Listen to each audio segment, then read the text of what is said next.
আমরের মতোই জুব্বার তান্ত্রিক। আমার দেহ কোনো কিছু ছাড়া যেন বাতাসে ভাসছে। আমি নিজের নিয়ন্ত্রণ পাচ্ছি না। আমার দেহ যেন স্তব্ধ হয়ে গেছিল। একটা সময় আমার দেহ নিচে নেমে আসে এবং আমার সর্বশরীর যেন থরথর করে কাঁপতে থাকে। এরপর সর্পরাজ আমাকে তার বাতাসে ভাসমান কণ্ঠে বলে উঠল, জুব্বার, ভয় পেলে নাকি? জুব্বার, ভয় পাস না, এটা তো সবেমাত্র শুরু। জুব্বার, শেষ তো অনেক দূর। জুব্বার, অনেক দূর। তোর জন্য আরো অনেক কিছু অপেক্ষা করছে। জুব্বার। সর্পরাজের কথা শেষ হতেই কাশীনাথ উঠে দাঁড়িয়ে একটা পুস্তক আমার হাতে দিয়ে বললেন, জুব্বার, এই পুস্তক তোকে দিলাম। আজ থেকে তুই এটা সযত্নে রাখবি। এই পুস্তকের মধ্যে যে যা আছে সমস্ত কিছু শিখে আমার কাছে আবার ফিরে আসবি। এর পরের কাজটা সবাই হলে জানিয়ে দেব। আমি তখন পুস্তকটা নিয়ে অনেক আগ্রহের সাথে অনেকটা আগ্রহী হয়ে সেখান থেকে ফিরে গুরুর কাছে চলে আসি এবং এরপর প্রতি রাতে অন্ধকারের প্রদীপ জ্বালিয়ে একা উলঙ্গ অবস্থাতে সে পুস্তক থেকে মন্ত্র শিখতে শুরু করি। যেমন যেমন পুস্তকে লেখা আছে ঠিক তেমন ভাবে শিখতে শুরু করি। এভাবে পুরো পুস্তকটাই যেন শেষ করে ফেলেছিলাম।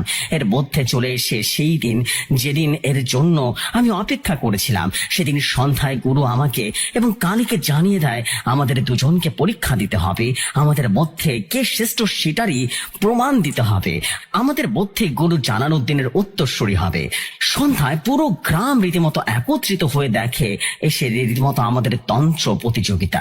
গুরুদেব দুটো গন্ডি বানিয়ে একটাতে আমি এবং অন্যটাতে কালীকে দাঁড় করিয়ে দেয়। এরপর কালীকে বলে, কালী, তোকে তোর তন্ত্রবিদ্যা দিয়ে প্রমাণ করতে হবে যে তুই জুব্বার থেকে শ্রেষ্ঠ। এই জুব্বার থেকে প্রমাণ দিতে হবে তুই কালীর থেকে কোনো অংশে কম নস। বুঝতে পেরেছিস? তারপর দুজনে মন্ত্র পড়া শুরু করি। মন্ত্র বলে আমি একটা মাটি থেকে 2 হাত উপরে উঠি। এদিকে কালীও আবারও তার মন্ত্র বলে মাটি থেকে কয়েক হাত দূরে রীতিমতো উপরে উঠে পড়ে। আবারও আমি আমার ক্ষমতা বলে কালীর থেকে কয়েক হাত উপরে উঠে যায়। কালী আমাকে দেখে রীতিমতো এগিয়ে উপরে উঠে যায়। এভাবে দুজন এক এক ভাবে উঠতে থাকি এবং নিজেরা প্র্যাকটিস করতে থাকি আমাদের মন্ত্র। একটা সময় কালী আমার থেকে এগিয়ে কয়েক হাত উপরে উঠে, যেটা দেখে আমি নিজেও রীতিমতো চমকে যায়। তাকে ছাড়িয়ে দেওয়ার চেষ্টা করি, কিন্তু কোনোভাবেই যেন পারছিলাম না। ব্যর্থ হয়। আমার তন্ত্রবিদ্যার কাছে বেশি কাজ করছে না। অতটা উপরে আমি কাশীনাথের দেয়া সে বই থেকে কয়েকটা শক্তিশালী মন্ত্র যোগ করতে শুরু করি সবার অজান্তে, যেটা করা আমার উচিত নয়। নিষেধ থাকা সত্ত্বেও আমি সেই মন্ত্র অতি গোপনে যোগ করতে শুরু করি। আবারও আমার শরীর থেকে একটা নীল বর্ণ আলোক রশ্মি যেন বের হতে শুরু করে, যেটা স্পষ্ট ভাবে বোঝা যাচ্ছে। এরপর আমি বাতাসে উল্টো হয়ে ঝুলে পড়ি। সবাইকে অবাক করে দিয়ে কালীকে ছাড়িয়ে বাতাসে উল্টো হয়ে ঝুলে আছি। তারপর গুরুমা আমাকে রীতিমতো নির্দেশ দিলেন নিচে নামতে। আমরা নিচে নামতে শুরু করি। তখন গুরুজি বললেন, মানে গুরুমা অর্থাৎ গ্রাম প্রধান বললেন, তোদের প্রথম ধাপ শেষ হয়ে গেছে, দ্বিতীয় পরীক্ষার জন্য প্রস্তুত নে। এবার আমাদের বৃত্তের সামনে 5টা মাথার খুলি আর 5টা মাটির খালি কলসি নিয়ে আসা হয়। আমাদের দুজনের সামনে 5টা 10টা খুলি ছিল আর 10টা মাটির কলসি ছিল। শুরু করলো এবার কালী। প্রথম একটা হাঁড়িতে মন্ত্র বলে অদৃশ্য করে কয়েক মিনিট পর আবারও সেই কলসি ফিরে আসে, তবে সেটা খালি নয়, সেটাতে বৃষ্টিতে ভরা ছিল। এরপর আমার পালা আসে। আমি কলসিতে একটা হাতে নিয়ে অন্য হাতে মাথাটা খুলে নিয়ে দাঁড়িয়ে মন্ত্র বলে খুলি হাঁড়িটা এবং পুরো অদৃশ্য করে দিই। সাথে সাথে একটা হাঁড়ি বাতাসে তুলে ফেলি, সেটা ফাটিয়ে ফেলি। অতপর মাটির কলসিটা আর হাঁড়িটা ফেটে সেখান থেকে সুগন্ধির মতো ফুলের বৃষ্টি শুরু হয়ে যায়। তারপর মন্ত্র বলে আবারও সে মাথার খুঁড়ি আর কলসিটা ফিরিয়ে নিয়ে আসি। একটা কলসি খালি ছিল না, সেটাতে ছিল নানা ধরনের ফল। এরপর কালী অনেক বিরক্ত হয়ে একসাথে 4টা কলসি মন্ত্র মন্ত্র বলে তুলে এনে একসাথে চারটাতে কলসিতে আগুন লাগিয়ে দেয় এবং সেগুলো একসাথে গোল গোল ঘুরতে থাকে আর সেগুলো আগুনের বলয়ের মতো দেখাচ্ছিল। আবার আমিও কলসি চারটা একসাথে বাতাসে ভাসিয়ে দিই, সেগুলোতে আগুন লাগিয়ে বাতাসে গোল গোল করে ঘুরতে থাকে। কালী মন্ত্র বলে হাতের ইশারায় আরো গতি বাড়াতে থাকে, আমিও বাড়াতে থাকি। একটা সময় কালীর কলস তারপর 3টা ফেটে যায় আর বাকি থাকে একটা কলসি। সেটা ঠকে কালী এক এক করে কয়েকশো জ্বলন্ত কলসি বানিয়ে ফেলে। তারপর কালী বলে, জব্বার জব্বার, আবার দেখা তোর কেরামতি। আমি মন্ত্র বলে কলসিগুলো আকাশে উড়াতে শুরু করি, কিন্তু অদ্ভুত বিষয়, আমার মন্ত্র যেন কাজ করছিল না। আমি অনেক রকম তন্ত্র মন্ত্র চেষ্টা করলাম, কিন্তু কোনোটাই কোনো কাজ হলো না। আমার শক্তি কালীর সামনে একদম যেন নিথর হয়ে গেছিল, নিশ্চুপ হয়ে গেল, আর কোনো কাজ হলো না। এরপর কালী আর তার মন্ত্র বলে এক এক করে আমার সমস্ত কলসি বাতাসে ফাটিয়ে দেয়। এটা শুধু দেখা ছাড়া আমার আর কিছুই করার ছিল না। এরপর গুরুজি বললেন, এবার হবে বান কাটানোর খেলা। কে কার বান কতদূর কাটাতে পারে দেখতে চায়। প্রস্তুত নিয়ে ফেল তোরা। এরপর আমাদের দুজনের সামনাসামনি দুটো বৃত্ত বানায়, মাঝে অনেক দূরত্ব পর্যন্ত আমাদের সামনে ফাঁকা অংশে রাখা একটা জ্বলন্ত অগ্নিকুণ্ড ছিল। তারপর গুরুদেব একটা রাহু চণ্ডালের মাথার খুলি, যে ভাই এখানে একটা জিনিস জানিয়ে রাখি, রাহু চণ্ডাল কি? রাহু চণ্ডাল অর্থাৎ চণ্ডাল বলতে আদিবাসী বা চারাল জাতি বোঝানো হয়। পুরুষ বা নারী যখন যুবতী কুমারী থাকে অথবা কোন রকম ভালো বস্ত্র যুবক অপঘাতে মারা যান, তাদের দেহের কোনো অংশে হাড় নিয়ে আসতে হয়, আর সেই হাড় তন্ত্রবিদ্যা দ্বারা জীবন্ত করে তোলা হয়, আর এই হাড়ের মধ্যে প্রবেশ করে সেই মানুষের প্রেত বা সেই যুবক বা যুবতীর কার ইঞ্জিন। এরপরে ওই রাহু চণ্ডালের হাড় এতটাই শক্তিশালী হয়ে ওঠে যা বর্ণনা করা এক প্রকার অসম্ভব। তো যাই হোক, আবারও ঘটনায় ফিরে যায়। এরপর দুজন সামনাসামনি বসে আছি, আমাদের বাঁচে রাখা হয়েছে অগ্নিকুণ্ডলী, এর উপরে মন্ত্র বলে হাওয়ার সাথে ভেসে আছে চণ্ডালের খুলি। যার তন্ত্র ক্ষমতা বেশি সেই পাবে এই খুলি। এর সাথে সেই এই খুলির সমস্ত ক্ষমতা নিজে আয়ত্তে নিয়ে আসতে সক্ষম হবে। রীতি অনুযায়ী আমরা খেলা শুরু করে দিলাম। কালী নিজের চোখের ক্ষমতা দিয়ে খুলিটাকে নিজের আকর্ষিত করি, নিজের তন্ত্র বলে খুলিটাকে হাতের ইশারায় নিচের দিকে টেনে নিই। দুজনের এই খেলা বেশ কিছু সময় চলার পর যখন কেউ কারো কাছে হার মানার নয়, যখন গুরুজি বুঝলেন, ঠিক তখনই তিনি বললেন, জব্বার কালী, এটা যে শুধুমাত্র তন্ত্র শক্তি দিয়ে খেলতে হবে এমনটা নয়। তোরা তোরা এর জন্য অন্য জনের তন্ত্র বান কাটানো নিজের দিকে আকর্ষিত করতে পারছিস, এটা তোদের ক্ষমতার পরীক্ষা। গুরুজি বলা মাত্রই কালী তার মন্ত্র দ্বারা কালো বান নিক্ষেপ করে আমার দিকে, সাথে সাথে আমি সেটা মন্ত্র বলে আটকে দিই। এরপর গুরুজিকে বলি, গুরুজি এটা তো নিয়মের খিলাফ হয়ে গেছে। গুরুজি হাসতে হাসতে আমাকে বলল, জব্বার, প্রেম আর যুদ্ধে সব কিছু যায় আছে, বুঝতে পেরেছিস? যুদ্ধে শুধু অস্ত্র কৌশল নয়, বুদ্ধি কৌশল এবং প্রিয়জন। তুই ভয় পাচ্ছিস কেন? আমি বললাম, গুরুজি ভয় আর আমি কেনই বা পাবো? ভয় তো এবার কালী পাবে। কালী প্রস্তুতি নিয়ে নেয়, কারণ এবার তুই পালাবার পথ খুঁজে পাবি না, বুঝতে পেরেছিস? কালী তখন বলল, জব্বার আমাকে ধমকাস না, আমি কালী, তোর মতো জব্বার আমার কাছে কিচ্ছু না। অনেক কথা হয়েছে, এবার শুরু কর। বলতে বলতে কালী মঞ্চ পরে আমার ডান হাত নিমিষেই অবশ করে ফেলে, আর কালী হাসতে হাসতে বলে, জব্বার এবার কি করবি? আমি বললাম, কালী হাসিস না রে, হাসিস না, দেখ আমি কি করি। আমি বাম হাতে একটা খামচা মাটি তুলে এনে মঞ্চ বলে ডান হাতে লাগিয়ে কালীর বান কাটিয়ে দিই। তারপর আমি রুদ্র ডাকিনী বিদ্যায় যে যত রকমের কালো বান আছে সেগুলো এক এক করে কালীর উপরে চালান করি, যেগুলো আটকানোর ক্ষমতা কালীর কোনোদিনই ছিল না। এক এক করে সমস্ত কালো বান গিয়ে পড়ে কালীর উপরে। কালী সেগুলোর কাছে অসহায় হয়ে পড়ে আর তার সমস্ত ক্ষমতা দিয়ে সেগুলো রোধ করার চেষ্টা করে, কিন্তু কোনোভাবেই পারে না। কালী সেই অসহায়তা দেখে আমি তখন কালীকে বললাম, এইটা তো তোর ধরা ছোঁয়ার বাইরে কালী, এটা তোর শ্রাদ্ধ নয়। এত রুদ্র ডাকিনী কারো বান কাটানো তোর মতো সাধারণ সাধকের সাধ্যের বাইরে, বুঝতে পেরেছিস? নিচে চেষ্টা করিস না রে কালী, হার স্বীকার করে নে, আমি তোকে ছেড়ে দেবো, যা কথা দিলাম। কালী তখন বলল, না জব্বার, এত সহজ আমি হার মানবো না। জব্বার জব্বার, আমি কালী। আমি কালীর বান কাটানো জানা আছে, তুই আমাকে হারাতে পারবি না জব্বার। এরপর কালী মঞ্চ পড়তে থাকে আর একটা একটা করে জাদুর বান ধ্বংস করতে থাকে।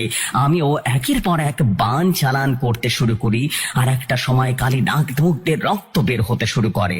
সেই সময় কালীর অবস্থা একদম যেন খারাপ হয়ে যায়, যেটা দেখে গুরুজি বলে উঠলেন, জব্বার, জব্বার বন্ধ কর, বন্ধ কর, কালী মারা যাবে, আমি বলছি বন্ধ কর, জব্বার বন্ধ করে দে। গুরুজির আদেশ শুনে আমি যেন মঞ্চ পড়া বন্ধ করে দিয়ে আমার কালো বানগুলো একটা একটা করে ধ্বংস করে দিই। তারপর কালী মাটিতে লুটিয়ে পড়ে আর তার মাথার খুঁড়িটা নিচে থেকে আমার হাতে চলে আসে। তারপর সবাই ধরাধরি করে কালীকে তুলে বসিয়ে দিই। গুরুজির এক ঘটি পানি এনে কালীকে পান করিয়ে দেয়। তারপর কিছু সময় পর কালী স্বাভাবিক হয়ে যায় আর গুরুজি বললেন, এবার শেষ হবে খেলা। এই খেলা তোদের জন্য নয়, তন্ত্র দ্বারা বসে আনা জিনদের মধ্যে উভয় পক্ষের জিনদের এখানে উপস্থিত করতে হবে, তারপর তাদের মধ্যে যুদ্ধ করাতে হবে, আর যার মুগবের জিন এই খেলায় বিজয় হবে সে হবে আজকের বিজয়। কারণ কালী আর জব্বার দুজনে প্রমাণ করেছে কেউ কারো থেকে কম নয়। এবার হবে তাদের অধিপতির ক্ষমতা বসে আনা জিনদের সাহায্য করে সব জিনদের মধ্যে। এই কথা শুনে কালীর মুখ যেন ভয়ঙ্কর একটা হাসি মেতে ওঠে, কিন্তু চিন্তায় পড়ে যায় আমি জিন পাবো কোথায়? আমি তো কোনো জিন বশ করিনি। ডাকিনী বিদ্যায় কয়েকটা পিশাচি সহচর হয়েছে মাত্র, আর এরা কি পারবে কালের জিনের সাথে যুদ্ধ করতে? আমি তো কোনোদিন জিনদের নিজের বসে কখনো আনিনি, তাহলে কিভাবে এই খেলায় অংশ নেব? এসব ভাবছি, ইতিমধ্যে কালী তার মঞ্চ বলে সেখান থেকে তিনটা ভয়ঙ্কর বিভৎস রকমের বিশ্রী দেখতে তিনটা জিনকে সবার সামনে নিয়ে আসে, যেটা দেখে আমার সারা শরীরের লোম দাঁড়িয়ে যায়। তিনজন জিন তিন রকম ভাবে, একজন প্রায় পাহাড় সমান লম্বা আর মুখ দিয়ে রীতিমতো হাত পরিমাণ জিহ্বা বেরিয়ে আছে, আর একজন ভয়ঙ্কর, তার শরীরে কালো কালো পোকা খসে খসে পড়ছে, মাথা দিয়ে দুটো শিং বেরিয়ে আছে, চোখ দিয়ে জ্বলন্ত কয়লার আগুনের মতো জল জল করছে, আর একটা বামন আকৃতি হলেও তার মুখ দিয়ে কেমন যেন কষ্ট করে যাচ্ছে, মুখ দিয়ে ভয়ঙ্কর রকমের বড় বড় দাঁত বেরিয়ে আছে। তাদের দেখে আমি ভাবনায় ডুবে যাই, এখন এদের সাথে আমি কাদের দিয়ে লড়াই করাবো? আমার পিশাচগুলো এদের সাথে কখনো পেরে উঠতে পারবে না। অনেক চিন্তা নিয়ে আমি গুরুজিকে বললাম, গুরুজি, আমাকে একটা কাঁসার আর পিতলের পাত্র দিন।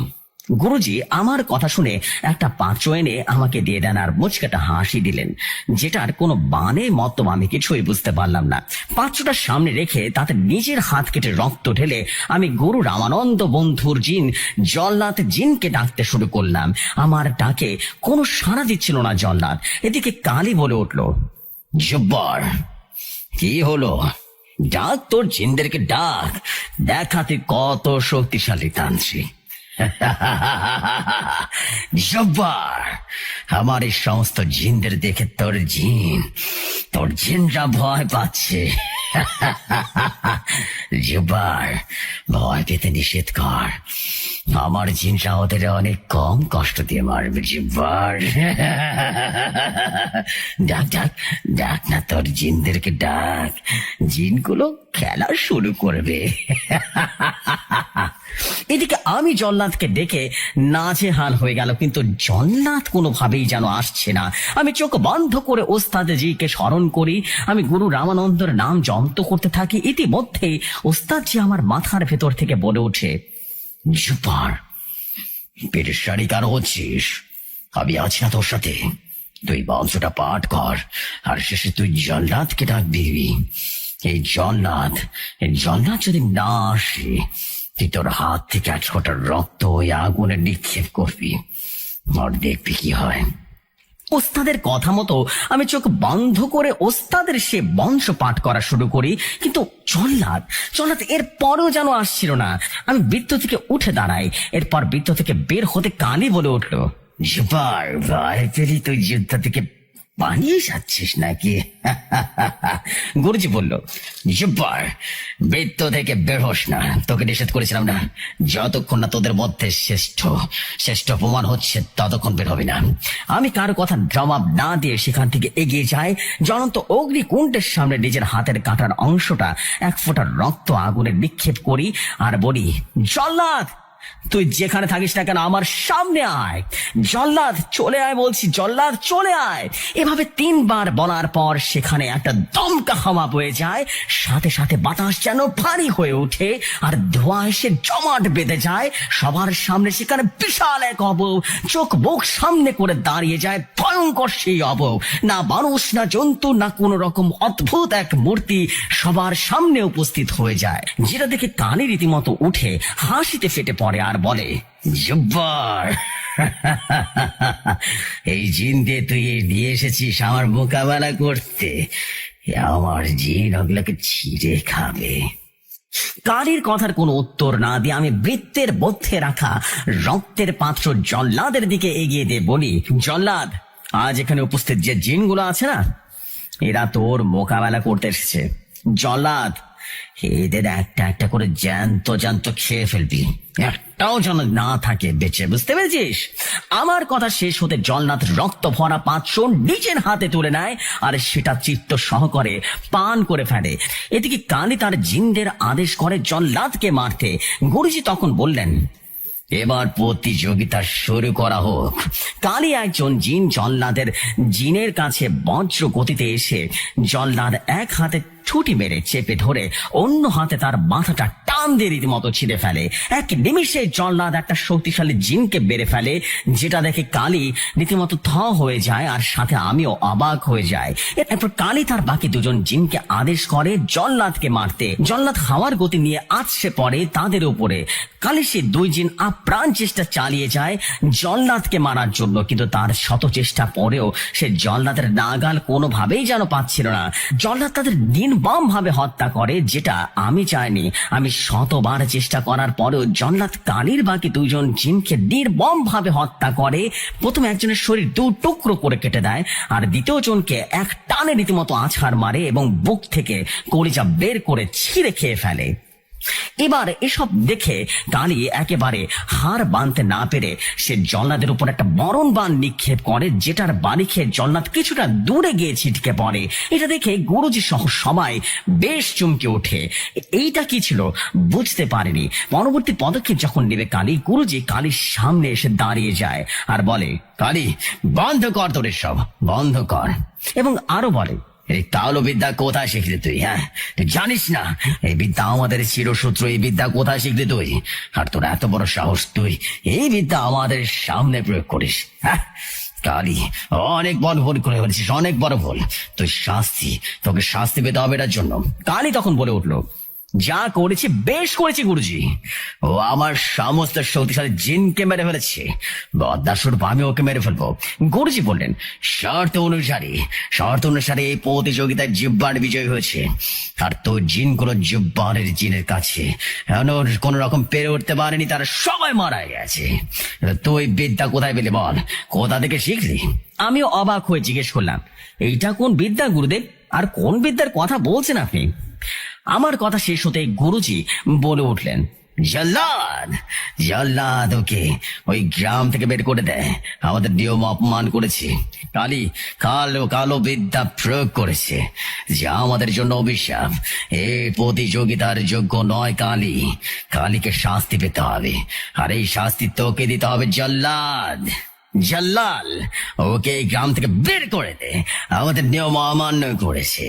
কালী কালো বিদ্যা প্রয়োগ করেছে, যা আমাদের জন্য অভিশাপ স্বরূপ। এই প্রতিযোগিতার যোগ্য নয়, কালীকে শাস্তি পেতে হবে, আর এই শাস্তি তোকে দিতে হবে জালালউদ্দিন অর্থাৎ গুরুজি গ্রামের প্রধান সামনে মাথা নিচু করে নেয়। তার শিষ্য আজ তার বানানো আইন ভঙ্গ করেছে, যে আইন বহু বছর পূর্বে জালালউদ্দিন সহ গ্রামের সমস্ত মানুষ বানিয়েছিল, যেটা আমি পুরো গুরুজির মুখে শুনেছি। কালীকে যখন সবাই তিরস্কার করতে থাকে, কালী এবার ধীরে ধীরে রাগে ফুঁসতে থাকে, যেটা কেউ না বুঝলেও আমি ঠিকই বুঝতে পারছিলাম। কালীকে তখন গুরুজি বলা বলি করছিল, তুই নিয়ম ভঙ্গ করছিস, এর শাস্তি তোকে পেতে হবে। তোকে আগামী 1 বছরে গ্রামের পথে চৌকিদার হয়ে কাজ করতে হবে। আর কোন রকম চালাকি বা দ্বিতীয়বার কোন এই বিদ্যা প্রয়োগ করলে তোকে কামাখা ত্যাগ করতে হবে। তোর সমস্ত ক্ষমতা ছিনিয়ে নিয়ে তোকে ধ্বংস করে দেবে, বুঝতে পেরেছিস? গুরুজি আরো বললেন, জাল্লাল, তুই ভুল করেছিস, দ্বিতীয়বার সুযোগ দিস না, তোকে নিষেধ করেছি। জালাল উদ্দিন বললেন, মা, আমার শিষ্য অনেক অনেক ধরনের আমার কাছে আছে। মা আজ এই ভুল করে ফেলেছে, ওকে একবার ক্ষমা করে দিন। গুরুজি সহ আমিও গুরুমা অনেক করে বোঝালাম, কিন্তু গুরুমা আমাদের কারো কোনো কথা শোনেননি। এরপর উনি অনেকটা ক্ষিপ্ত হয়ে বললেন, জাল্লাল, 10 বছর পূর্বে যে বিদ্যা আমরা সবাই মিলে এক প্রক্রিয়ার মাধ্যমে গ্রামকে বিতাড়িত করেছে, তোর শিষ্য সে বিদ্যা কোথা থেকে শিখলো? তুই কি তাকে শিখেছিস? কেন করলি এটা? সবাই বর্জন করেছে, তাহলে তুই কেন এই বিদ্যা আবার নতুন করে প্রত্যাবর্তন করলি? হ্যাঁ?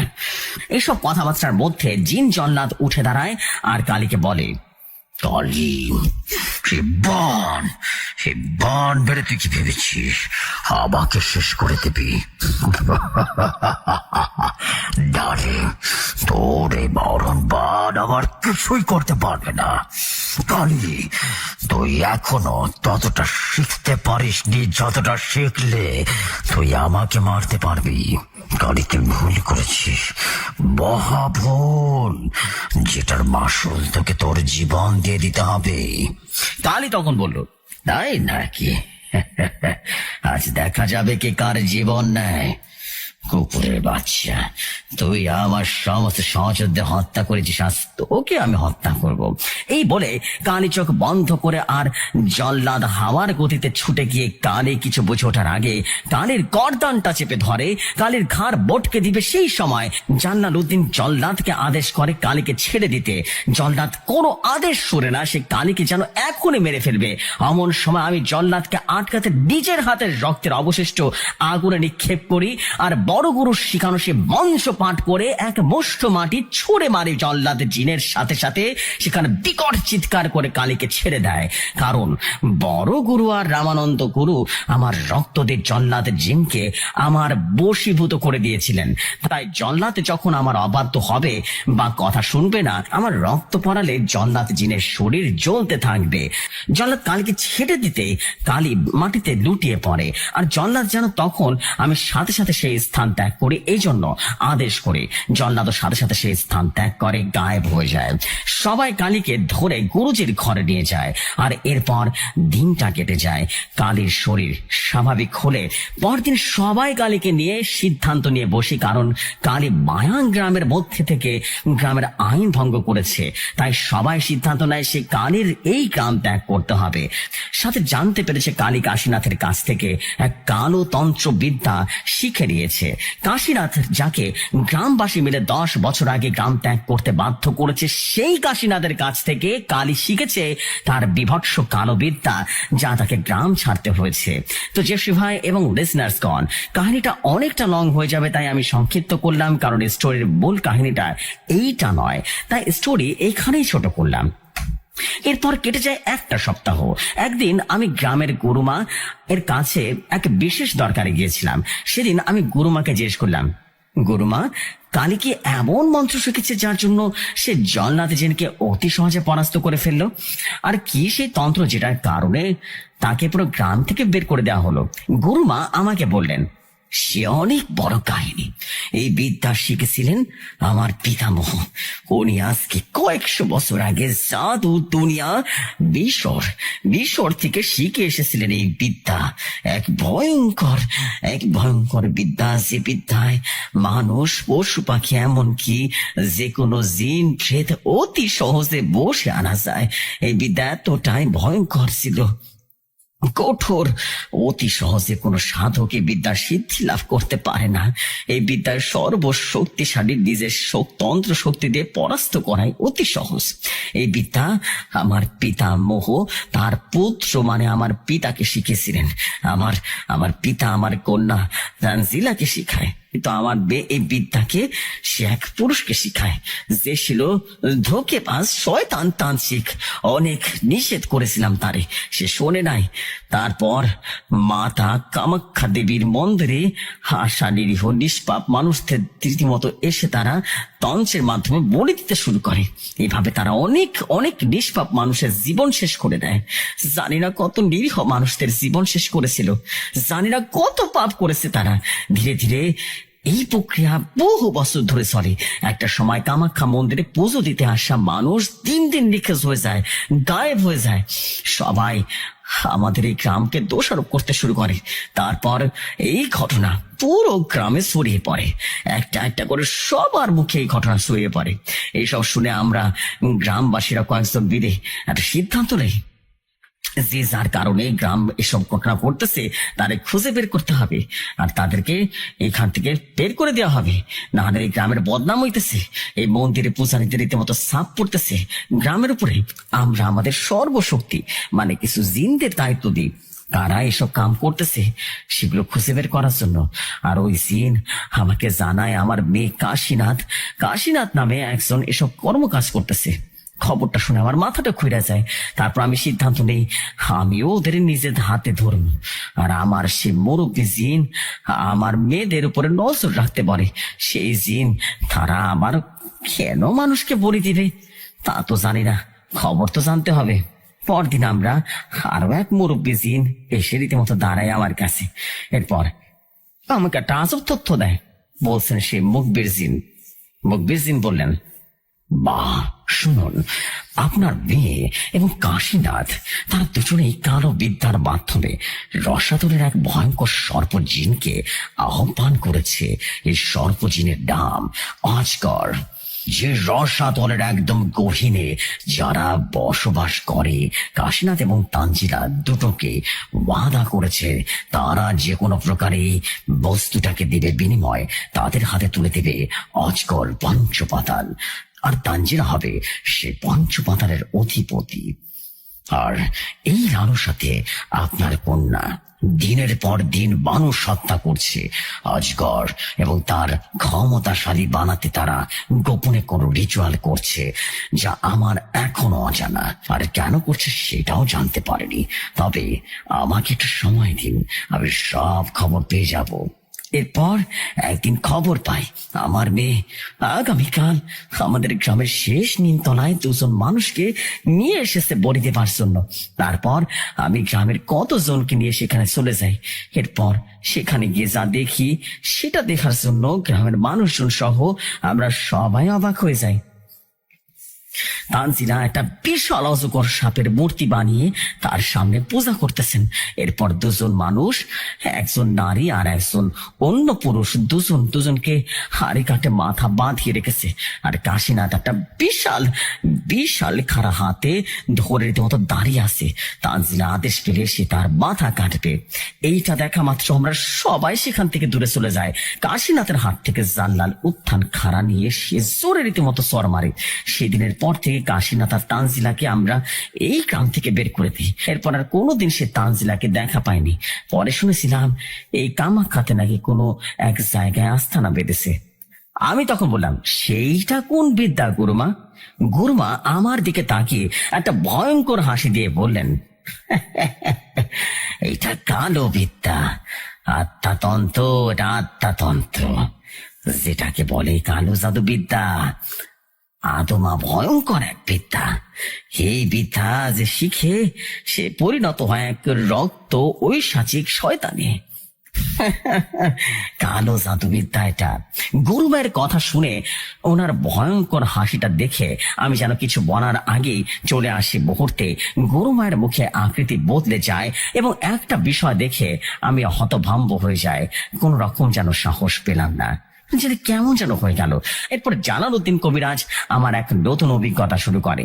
আমাকে কবিরাজি শিক্ষা শেখাতে শুরু করলেন। কবিরাজি বলতে এক অন্য রকম তন্ত্র, যেটার মাধ্যমে জিন সম্প্রদায়ের বিষয় শিক্ষা কয়েক সপ্তাহ আমার শিক্ষা চললো। এসবের মধ্যে জিনের বিষয়গুলো আমি বারবার পড়তে থাকি, শিখতে থাকি, আর জিনদের দিয়ে কিভাবে কাজ করাতে হয় সেগুলো আমি আয়ত্ত করতে থাকি এবং একটা একটা করে শিখতে থাকি। এভাবে আর কয়েকটা দিন পার হয়ে যায়। আমার মাথায় তখন ঘুরতে শুরু করে জিন জিন জিন হাসিল করার অদ্ভুত কৌশল বা পদ্ধতি। আমি কিভাবে কালির মতো এসব জিনদের নিজের আয়ত্তে আনতে পারি। প্রথমে আমি গুরুজিকে জানাই আমি জিন হাসিল করতে চাই। আমার মুখে এই কথাটা শুনে গুরুজি না করে দেয়। তিনি জানালেন, জুব্বার, তুই জিন হাসিল করতে পারবি না রে জুব্বার, তুই এসবের জন্য প্রস্তুত নস। তার আগে তুই রুদ্র ডাকিনী বিদ্যা শিখতে গিয়ে নিজের পিতা সমতুল্য গুরুকে হারিয়েছিস। জানিস রুদ্র ডাকিনী কারে বলে? জানিস তুই? আমি বললাম, সেটা তো আমার জানা ছিল না, কিন্তু এখন জানিস সে কে। জালালউদ্দিন বললেন, জব্বার, তোর এই জেদের কারণে রামানন্দকে নিজের জীবন বলে দিতে হয়েছিল। সে ভুল তুই করিস না জব্বার। তোর এখন শিক্ষা পুরো হয়নি রে, পুরোপুরি হয়নি। যেদিন তোর শিক্ষা পূরণ হবে বা শেষ হবে, সেদিন তুই প্রস্তুত, সেদিন আমি নিজে তোকে শেখাবো আর আমি তোকে সাহায্য করব। কিন্তু এখন এই জেদ নিজের মাথা থেকে ঝেড়ে ফেল জব্বার, ঝেড়ে ফেল। তুই অনেক সাহসী, শক্তিশালী, তোর ক্ষমতা সম্বন্ধে সবকিছু জানে, কিন্তু সবকিছুর জন্য নির্দেশের সময় এবং প্রয়োজন বুঝতে পারছিস না কেন? গুরুজি সেদিন আমাকে এসব করতে না করে দেন, কিন্তু আমার শিক্ষা তখনও চলছিল। একে একে করে কবিরাজির সমস্ত বিদ্যা, সমস্ত পাঠ শেষ করে দিই। একদিন আমার কাছে খবর আসে গুরুজি অনেক বেশি অসুস্থ, তাই আমাকে ডেকে পাঠিয়েছে ওস্তাদজির কাছে যাবার জন্য। আমি গুরুজির কাছে অনুমতি চাই। ওস্তাদজি আমাকে এক সপ্তাহের জন্য নিষেধ করে দেন, আর যাবার সময় বললেন, জুব্বার, যাচ্ছিস যা, সমস্যা নেই, কিন্তু আগামী সপ্তাহে সময় তোকে আমি আমার সামনে যেন দেখতে পাই, কারণ তোর শিক্ষা কিন্তু এখনো শেষ হয়নি, তাই বেশি দেরি করিস না। আমি গুরুজির দোয়ানে ওস্তাদের উদ্দেশ্যে রওনা হয়ে যাই। সন্ধ্যায় সেখানে পৌঁছে যাই। গিয়ে দেখে ওস্তাদ ভীষণ অসুস্থ। তারপর আমি ওস্তাদের সেবায় নিয়োজিত হয়ে যাই। 3টা দিন টানা থাকার পর ওস্তাদ কিছুটা সুস্থ হয়। তারপর 4 দিন রাতে আমি ওস্তাদের কক্ষ থেকে ওস্তাদ সহ অন্য আরেকজনের কণ্ঠস্বর শুনতে পাই। সেটা মানুষের নয়, অনেকটা ভারী, মোটা আর বেশ কর্কশ। বিষয়টা আমার কাছে কেমন যেন লাগে, তাই দেখার জন্য আমি বিছানা থেকে উঠে ওস্তাদের কক্ষের দিকে চলে যাই, যেতে কারো কণ্ঠস্বর শুনে এবং কেউ যেন বলছিল, প্রভু, আমার কোনো দোষ ছিল না প্রভু, আমি নিজের অজান্তেই কাজটা করে ফেলেছি। আরো কয়েকজনের কথা শুনতে পাই। এত রাতে ওস্তাদের ঘরে কারা, বিষয়টা দেখার জন্য ঘরের তালপাতাটা সরিয়ে দেখি সেখানে ওস্তাদ একা, আর কেউ নেই, কিন্তু কণ্ঠস্বর আমি ঠিকই শুনতে পাচ্ছি। কার কণ্ঠ শুনতে পাচ্ছি? আর এইটা দেখার জন্য আমি চোখ বন্ধ করে সেই মন্ত্রটা পাঠ করতে থাকি, যেটা করলে অদৃশ্য কিছু দেখা যায়। এবং মঞ্চ পরে চোখ খুলে আমি ওস্তাদের সামনে যেটা দেখি সেটা আমি দেখে হতভম্ব হয়ে যায়। ওস্তাদ বসে আছেন আর ওনার সামনে প্রায় 10-12 জন আবব দাঁড়িয়ে আছে, আর তাদের প্রত্যেকের হাতে একটা একটা বড় বড় তরবারি, সেটা যেন জ্বলন্ত আগুন থেকে শোধ তুলছে। আর তাদের দেহ যেন লাল রক্ত বর্ণের। এদের মধ্যে কারো মাথায় শিং আছে, আবার কারো পিঠে ডানা আছে, আর তারা একটা কালো ভয়ঙ্কর আববকে ধরে ওস্তাদের সামনে বসিয়ে রেখেছে। তাদের মধ্যে থেকে কি হচ্ছে সেটা আমি সঠিক বুঝতে পারিনি। তারপর ওস্তাদ তাদের আদেশ দিলেন, সাথে সাথে একটা কোপ দিয়ে কালো আববের মাথাটা কেটে ফেলে। আর এটা দেখে আমি আর ওস্তাদ নড়াচড়া করার ক্ষমতা হারিয়ে ফেলি। আমি আর সেই স্থানে লড়তে চড়তে পারছিলাম না। আমি সাথে সাথে মঞ্চ বনে আমার শরীর বন্ধ করে ফেলি। তারপর নিজের বিছানায় গিয়ে চুপটি করে শুয়ে পড়ি আর ভাবতে থাকি, কারা এরা, আর ওস্তাদের কাছেই বা কি করছে, আর কেনই বা কালো আববের মাথাটা কাটলো? আর আগে আমি জিনদের দেখেছি, জিন পিশাচদের দেখেছি, কিন্তু এত ভয়ঙ্কর জিন এরকম পরিস্থিতির সামনা তো আমি কখনো করিনি। সারা রাত আমি ঘুমাতে পারিনি। ভোরের আলো ফুটতে দেখি ওস্তাদ স্নান করে রীতিমতো ফিরছেন। আমি জিজ্ঞেস করলাম, ওস্তাদ, আপনি এই সময় কোথাও যাবেন নাকি? ওস্তাদ বলল, না রে, আমি এখনো যজ্ঞে বসবো, তাই স্নান করে আসলাম। তুই এখন নিজের কক্ষে যা, আমি না বলা পর্যন্ত কিন্তু বাইরে আসবে না, কেমন? জুব্বার, আমার যজ্ঞ শেষ হলে তোর সব কথা শুনবো। আমি ঘরে চলে যাই। তারপর ঘন্টাখানেক পরে ওস্তাদ আমাকে ডাক দিলেন। আমি ওস্তাদের কাছে গিয়ে দেখি উনি একটা গোল বৃত্তের মাঝখানে বসে আছেন, আর ওনার সামনে 3টা মাথার খুলি, তাতে অবগুলো চালের আটা রেখে আছে, আর সামনে রয়েছে একটা মোমবাতি, আর 3টা ডিম, 3টা নারিকেল শুকনো মালা, আর একটা আছে বাঁশকারায়, আর একটা আছে 1 সিদ্ধ চাল। অন্যদিকে রয়েছে তাজা রক্ত, আর সামনে রয়েছে একটা আয়না। আমি ওস্তাদকে বললাম, এসব কি ওস্তাদ? ওস্তাদ তখন বললেন, সেটা বলছি, তুই আগে এখানে বস। আমি বসলাম ওস্তাদের পাশে। তারপর উনি আমার দিকে তাকিয়ে একটা মৃত হাসি দিয়ে বললেন, জুব্বার, কাল সারা রাত তুই ঘুমাসনি নাকি? কি হয়েছে তোর শরীর? বলতো, তোর শরীর খারাপ নাকি? আমি বললাম, না ওস্তাদ, শরীর ঠিকই আছে। ওস্তাদ বললেন, তাহলে তোর চলেন নিচে কান ও দা কিসের রে? কি হয়েছে সত্যি করে বল, কোনো কিছু লুকাস না আমার কাছে, বল। আমি ওস্তাদের কাছে কিছু লুকালাম না, সব কিছু করে বলি কাল রাতে কি কি দেখেছি। ওস্তাদ তখন বলল, এই ব্যাপার, আচ্ছা আচ্ছা শোন। আজ থেকে 2 সপ্তাহ আগে কামাখ্যা দেবীর মন্দিরে আমার সাথে একজন নারীর সাক্ষাৎ হয়। মূলত তার স্বামী কেউ বান মেরেছিল, মরণ বান, যেটা সমাধান কেউ করতেই পারেনি। তাই এসেছিল কামাখ্যায়।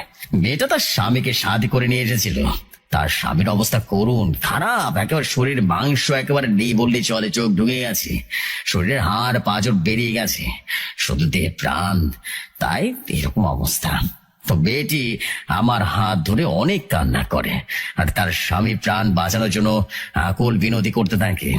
আমারও মেয়েটার উপর অনেক মায়া হয়, তাই আমি মেয়েটাকে নিয়ে এসে রীতিমতো তার স্বামীর উপরে বাড়া বান কাটিয়ে দিই, এবং যেখানে একটা রক্ত পিশাচিকে চালান করা হয়েছিল না, সে পুরুষ তোর শরীরে রক্ত চুষে চুষে মেয়েটাকে মেরে ফেলবে। কিন্তু অমাবস্যার আগে আমি পিশাচটাকে হত্যা করে ফেলি, বান কাটিয়ে লোকটাকে বাঁচিয়ে দিই। কিন্তু আমার এই কাজের ফলস্বরূপ সে তান্ত্রিক প্রতিশোধ দিতে তার পালিত পিশাচকে আমার উপরে চালান করে দেয়। তারপর ধীরে ধীরে আমার শরীর অসুস্থ হতে থাকে, নাক মুখ দিয়ে রক্ত বেরোতে থাকে, কিছু খেলে রীতিমতো রক্ত বমি হয়ে যেত, খেতে পারতাম না, বিভৎস অবস্থা হয়ে গেছিল। আর 3 দিন আগে আমি জানতে পারি আমাকে মরণ বান বেড়েছে সে তান্ত্রিক। আমার সহচরদের মাধ্যমে সে বান কাটাই, আর সেই তান্ত্রিককে উল্টো আমি বান মারি 3 দিন আগে। আর সে পিশাচটা জানতে পেরে পালিয়ে গেছিল। গতকাল রাতে তাকে নিয়ে এসে আমার সামনে হত্যা করে। আর এখন যেটা দেখেছিস না, এইগুলো সে বানের শেষ করার প্রক্রিয়া, বুঝতে পেরেছিস? আমি যেন হতভম্ব হয়ে গেলাম। বললাম, আপনি আপনি কেমনে বান মেরেছেন তার উপরে, বলুন তো। ওস্তাদ সত্যি করে বলুন। ওস্তাদ তখন বলল, প্রথমে আমার জিনদের মাধ্যমে সে তান্ত্রিকের খোঁজ লাগায়, আর তার পরিধানে একটা বস্তু আনতে পড়ি, আর তারপর একটা প্রক্রিয়ার মাধ্যমে তার উপরে বান মারি, যে বানে কোনো চালান দেয়নি। প্রথমে তার মাথা ব্যথা করবে, আর একটা সময় সে ব্যথা নেমে আসবে পায়ে, এরপর পা থেকে শুরু করে ব্যথা যন্ত্রণা সারা শরীরে ছড়িয়ে পড়বে, বুঝতে পেরেছিস? আর এই আয়নাটা দেখছিস না, এই আয়নায় যতবার আমি আঘাত করব ততবার তার বুকের যন্ত্রণা হবে, বুক থেকে রক্ত বেরিয়ে আসবে। আর এই আয়না আঘাত করতে করতে যখন আয়নাটা ভেঙে যাবে, তখন সে কাঙ্ক্ষিত ব্যক্তির মৃত্যু ঘটে যাবে। এই বান কাটানোর সবার জানা নেই, একমাত্র যে এই বান মারে সে এই বান কাটাতে পারে। জুব্বার, এখন বস, চুপ করে এটা দেখ। এরপর ওস্তাদ তার হাতের আঙ্গুল দিয়ে সিঁদুর লাগাতে থাকে, আর একটা আয়নায় আঘাত করতে থাকে। এভাবে কয়েকবার মারার পর আয়নাটা ভেঙে যায়, আর আয়নায় কাঁচা রক্ত লাল হয়ে ওঠে। ওস্তাদ বললেন, শত্রু শেষ, শেষ। তো প্রাণ প্রিয় জেফরি ভাই এবং লিসনার্স গণ, আজ এখানেই শেষ করছি। পরবর্তী অংশ খুব দ্রুত নিয়ে ফিরবো। আর একটা কথা আমি বলতে চাইনি, কিন্তু আজ বলছি, এটা লিসনার্স ভাইদের জন্য। সকল ভাই এবং বোনেরা আপনারা কমেন্ট করেন জেফরি ভাইকে বাজে কমেন্ট করবেন না। জানি আমার স্টোরি পেতে আপনারা অনেক লেট হয়, তাই আসলে এখানে জেফরি ভাইয়ের কোনো দোষ নেই, কারণ জেফরি ভাই শুধু ঘটনাগুলো শেয়ার করেন। জেফরি ভাই শুধুমাত্র হোস্ট, ওনার হাতে কোনো স্টোরি নেই যে উনি সেটা বানিয়ে আপনাকে লিখে পাঠাবে। আর তাই জেফরি ভাইকে ঘটনা পাঠাতে দেরি হলে কখনো দোষারোপ করবেন না, শুধু অপেক্ষা করবেন, আমি অবশ্যই ঘটনা পাঠাবো। আর পাঠাতে একটু লেট হয়ে যায় ভাই, নিশ্চয়ই জানেন আমি ব্যস্ত। আর ভাই সকলকে একটা কথা বলে, আমার ফ্যামিলি আছে, আমার ছোট বড় অনেকে অনেক সমস্যা আছেন, আমার কর্মক্ষেত্র আছে, আর অনেক কিছু আছে যেগুলো আপনাদেরও আছে। তাই সবকিছু মেনটেন করতে হয়, সমস্ত কাজ শেষ করে তবে স্টোরি লিখতে বসি। এতে একটু লেট হয়ে যায় আমার স্টোরি আপনাদের কাছে যেতে। এতে যে সময় কোনো হাত নেই, তাই বলছি তাকে কোনো রকম প্রেশার দিবেন না। আর যদি বলতে হয় তাহলে আমাকে ডিরেক্ট ফেসবুক আইডিতে কন্ট্যাক্ট করবেন, নাম্বার দেওয়া আছে, চাইলে কলও দিতে পারেন এবং সব বিষয়ে জানতে পারবেন। কেন স্টোরি যাচ্ছে না সবকিছুই আমি আপনাদেরকে জানিয়ে দেব। আর জেফসু ভাই আমাদের সবার এই ভৌতিক কথার জন্য পরিশ্রম করেন, এখনো পরিশ্রম করে চলেছেন। ভাইকে অনেক অনেক থ্যাঙ্কস, কখনো কষ্ট দেবেন না। ভাই আছে বলেই আপনারা এত সুন্দর ঘটনা শুনতে পাচ্ছেন সব সময়ের জন্য। তো এই হচ্ছে আজকের অবস্থা। তো ভৌতিক কথাকে সবসময় ভালোবাসবেন যেভাবে আগেও ভালোবেসেছিলেন এবং সামনের দিকে যেন এগিয়ে যেতে পারি, যেন দোয়া করবেন। আজকে এখানে বিদায় নিচ্ছি। আমার একটা কন্ট্যাক্ট নাম্বার দিয়ে দিচ্ছি। কন্ট্যাক্ট নাম্বারটা হচ্ছে +919046151875। এটা হচ্ছে তার কন্ট্যাক্ট নাম্বার। আজ বিদায় নিচ্ছি, আগামী দিন আবারও দেখা হবে, ফিরবো ভৌতিক কথায়। সবাই ভালো থাকবেন, সুস্থ থাকবেন, দোয়া করি সবার জন্য। আমি আরিফুল শেখ, আসসালামু আলাইকুম, আল্লাহ হাফেজ সবাইকে।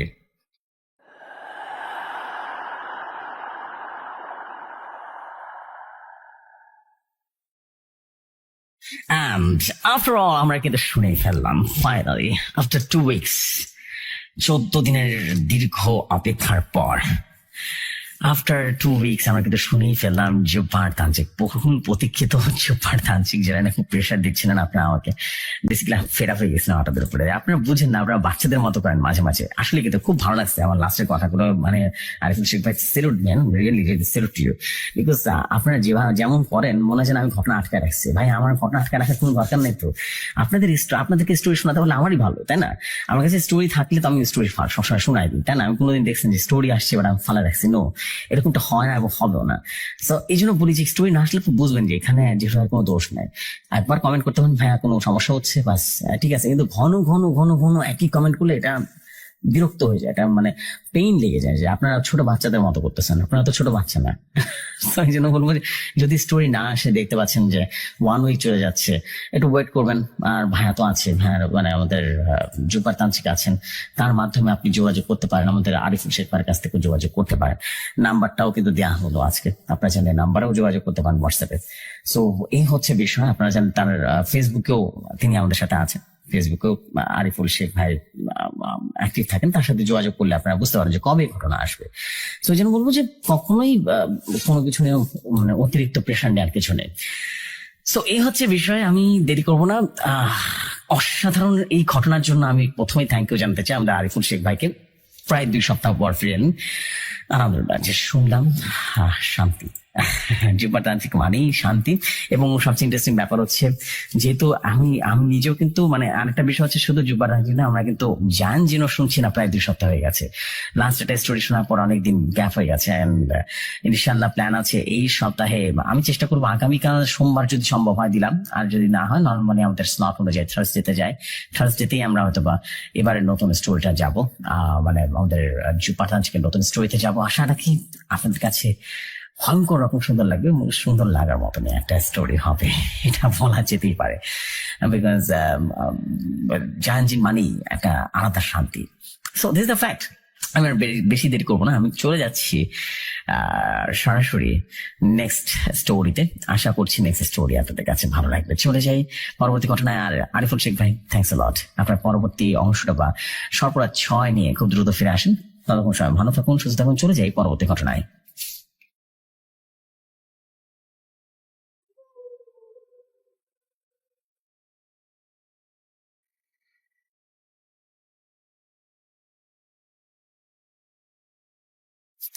যেভাবে লেখা আছে আমি ঠিক সেভাবেই পড়ছি। আসসালামু আলাইকুম বিজু ভাই, কেমন আছেন? আশা করি আল্লাহর মেহেরবানিতে ভালো আছেন। প্রিয় ভৌতিক কথার সকল শ্রোতা বন্ধুরা, আসসালামু আলাইকুম। আমি আশরাফুল ইসলাম, দেশের বাড়ি বরিশাল, থাকি নারায়ণগঞ্জে। আজকে আমার 11তম ঘটনা শেয়ার করতে যাচ্ছি আপনাদের মাঝে। আশা করি ঘটনাটি সবার কাছে ভালো লাগবে। মোটমাট 2টি ঘটনা শেয়ার করব আজকে। প্রথম ঘটনাটি একেবারে বাস্তব ঘটনা, এক বড় ভাইয়ের কাছ থেকে কালেক্ট করেছি এবং আপনাদের মাঝে নিয়ে এসেছি। বেশি কথা না বলে ঘটনায় চলে যাই। বলছেন বড় ভাই, আজকে থেকে প্রায় 2 বছর বা 2.5 বছর আগের ঘটনা, বুঝেছিস? এক বিকেলে 4 বন্ধু একসাথে গল্প করছিলাম। মজা তামাশায় আমরা একজনকে কিল খুশি মারছিলাম। আমরা 4 বন্ধু সব সময় হাসি খুশি আনন্দ নিতে থাকি। আমাদের দেখে গ্রামের অনেকে বলে, তোরা কিভাবে একসাথে থাকিস রে? তোদের দেখলে মনে হয় না তোরা বন্ধু, মনে হয় যেন তোরা একজন আরেকজনের পেটের ভাই। আমরা গল্প করতে করতে প্রায় সন্ধ্যা হয়ে গেছিল।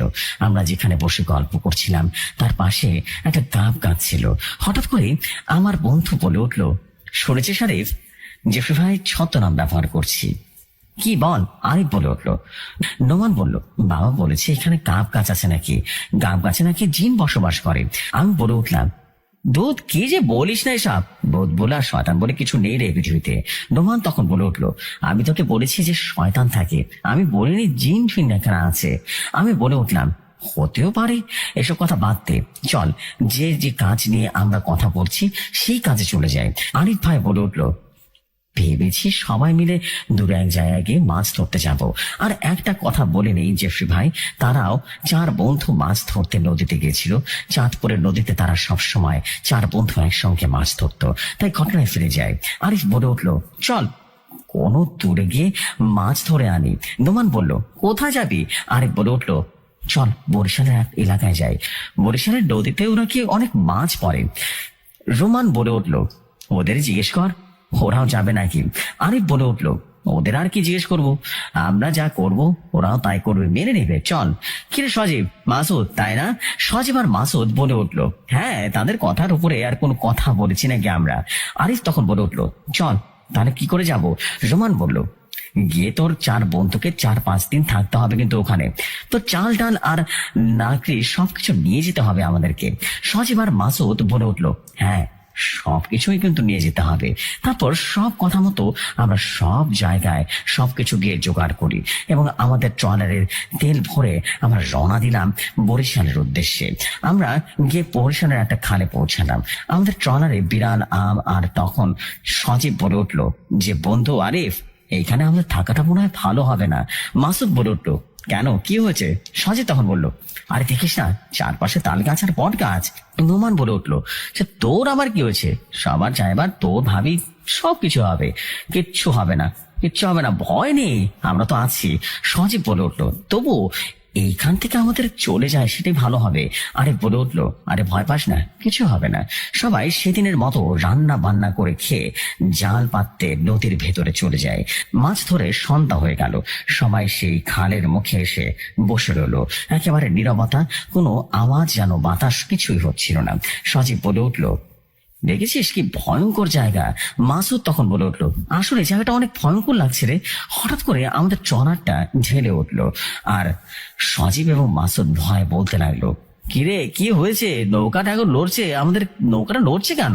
নোমান বলে উঠলো যে, এসব কিছু না, মনে কিছুতেই ট্রলারকে বেজে আসছিল আর কি, বুঝতে পেরেছিস, এই জন্য সরে গেছে আর কি, আর ভয় পাস না। আরে বলে উঠলো, হ্যাঁ এটাই হয়তো বা নড়ে গেছে আর কি, এটাই আমাদের সবচাইতে বড় ভুল ছিল। আমরা সবাই বিছানা করে ট্রলারের ভিতরেই শুয়ে পড়লাম। হঠাৎ করে মনে হলো আমাদের শরীরে কে যেন হাত দিয়ে আমাদেরকে টানছে। আমি কামড় দিয়ে বললাম, সজীব মজা করিস না আমার সাথে। আমি দেখি সজীব কোনো কথা বলছে না। আমি মনে করলাম ওরা হয়তো আমার সাথে মজা করছে। আবারও আমি ঘুমাতে চলে গেলাম। হঠাৎ করে আমি একটা আওয়াজ পাই, কে যেন খচর মচর করে কিছুটা খাচ্ছে। আমি মনে মনে বললাম, আর কি খাচ্ছিস রে এত আওয়াজ করে? তখনই আমি আমার ট্রলারের মাথার দিকে তাকিয়ে একটা কালো বিড়াল যেন কি খাচ্ছে এমনটা দেখতে পেলাম। সেদিন ছিল পূর্ণিমার রাত, তার জন্য দেখা যাচ্ছিল। আমি রাগান্বিত হয়ে বিড়ালটাকে বললাম, শালা এত কষ্ট করে মাছ ধরেছি আর তুই এটা খাচ্ছিস, দাঁড়া তোকে দেখাচ্ছি মজা। এই বলে নোমান একটা লাকড়ি উঠিয়ে নিয়ে বিড়ালটার উপরে ফিকে মারলো, গিয়ে সরাসরি বিড়ালটার শরীরে লাগলো। ধপ করে বিড়ালটা পানিতে পড়ে গেল।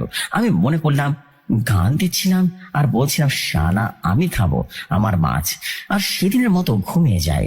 সকালবেলা উঠে সবাইকে ডাকি, সবাই উঠ, এখন জাল পাতার সময় হয়ে গেছে, চল চল। সেই কথা বলে সবাই উঠে গিয়ে ট্রলার স্টার্ট দেয় আর আমরা রীতিমতো নদীর মাঝখানে গিয়ে জাল পাতি। জাল পাতা শেষে রোমান বলল, কালকে তো কয়টা মাছ পেয়েছি বলতো? আমি মাছ দে, আমায় একটা মাছ দে। ভেজে খাই, সকালে পান্তা দিয়ে ইলিশ মাছ খেতে অনেক মজা লাগে। তো আমাকে একটা ভালো দেখে মাছ দিস। নোমানের এই কথা শুনে আমি আমার বাক্স থেকে একটা মাছ রাখছিলাম, সেই বাক্সটা জাগিয়ে দেখি একটা মাছও নেই। আমি তো রীতিমতো হতভম্ব হয়ে গেলাম। আমি সবাইকে ডাক দিয়ে বললাম, এই মাসুদ, সজীব, নোমান, এদিকে আয় তো, সবাই এদিকে আয়, তোরা এদিকে আয়, তাড়াতাড়ি তোরা সজীবকে গিয়ে দেখ কি হয়েছে। কালকে রাতে মাছগুলো ধরেছিলাম, এখন কোথায় গেছে তোরা সত্যি করে বল। সজীব তখন বলল, আমার ধারে কেন জিজ্ঞেস করছিস? কখনো মাছ রাখি নাকি আমি? হ্যাঁ, সব মাছ তো তুই রাখিস। নোমান তখন বলল, আরিফ ঠিকই বলেছে, সবসময় তো তুই রাখিস। মাসুদ তখন বলে উঠলো, কি হয়েছে বুঝলাম না তো। আরিফ বলে উঠলো, কালকে রাতে একটা বিড়াল এসেছিল আমাদের ট্রলারে, সে সব মনে হয় খেয়ে ফেলেছে। আমি আবারও বলে উঠলাম, কিভাবে খাবে? আমি তো তাকে বেড়ে ফেলেছি। সজীব বলে উঠলো, তুই বেড়ে ফেলেছিস তাকে? মানে বুঝলাম না বিষয়টা। আরিফ বলে উঠলো, কালকে রাতে যখন আমরা সবাই মিলে ঘুমিয়ে পড়েছি না, তখন এসে দেখে বিড়ালটা আমাদের মাছগুলো খাচ্ছিল। আমি রান্নার লাকড়ি উঠে বিড়ালটাকে একটা ছুঁড়ে মারি, আর বিড়ালটা নদীতে পড়ে যায়। সজীব তখন বলে উঠলো, এইটা তুই কি করেছিস? কেন করলি? আমি বললাম, কেন, কি হয়েছে? আরে আমাদের ট্রলারে প্রায় অনেক দূর কিনারায় 10 থেকে 15 হাত নদীর মাঝে, সেখানে কিভাবে বিড়াল আসবে? আমার মনে হয় ওটা বিড়াল ছিল না রে, ওটা কোনো খারাপ কিছু ছিল। তখন আরিফ হেসে উড়িয়ে দিল কথাটা আর বলল, ধুর, এইসব কিছু বলিস না তোরা। সজীব বলল, এটা মশকরা করার সময় না বন্ধু, আমাদেরকে বিপদ হতে হবে রে, আমাদের যে কোনো বিপদ হতে পারে। এর থেকে চল আমরা অন্য জায়গায় গিয়ে ট্রলার ধরি, চল। আরিফ বলে উঠলো, দেখ, এত সুন্দর সবকিছু পাওয়া যায় এখানে, ওখানে বাজার বেশি দূরে না, 5 মিনিট লাগবে, ট্রলারে যেতে পারবো, সমস্যা নাই। সবাই জড়াজড়ি করার পর গেল না ওখান থেকে। সেদিন সারাদিন মাছ ধরে বক্সের ভেতরে বরফ দিয়ে ঢেকে রেখেছিল। সবাই সেদিনের মতো ভাত খেয়ে ঘুমিয়ে গেল।